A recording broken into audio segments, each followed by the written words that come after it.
These are our top 5 African sports business predictions for 2026, brought to you by 22 Hours. Betting is blighting communities, and we predict regulators in key markets like South Africa will step in to protect younger people, the unemployed and vulnerable by restricting advertising.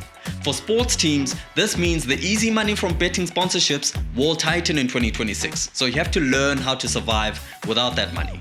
The next is massive investment in basketball. The NBA has announced plans to transition the Basketball Africa League from a qualification-based tournament to a permanent franchise model. And with franchises estimated to cost around $50 million, we expect massive interest in the franchises, and with it, a focus on investment in basketball infrastructure, with the model set to kick off in 2027. Up next is Canal Plus, who we think will continue their cost cutting as they try to recoup some of their money, and with a big focus on sport. Canal Plus has already shown that they have no interest in owning sports teams or anything outside the core broadcasting space. To this end, we foresee them looking at selling their stake in the SA20 Cricket League, and there's already rumors about this, as well as selling their stake in the SuperSport Park Cricket Stadium.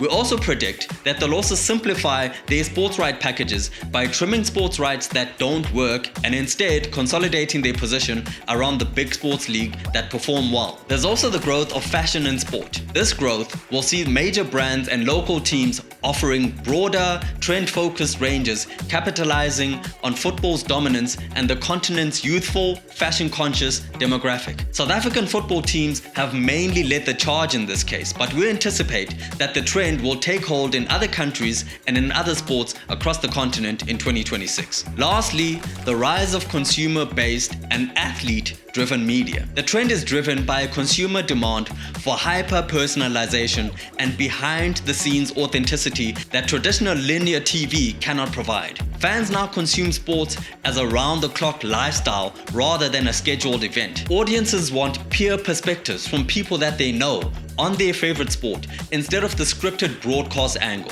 While we haven't seen active African athletes go all in on media businesses like LeBron James has done with Uninterrupted, we predict that African athletes will start taking this leap in 2026. These are our 5 predictions for 2026. Tell us what you think in the comments.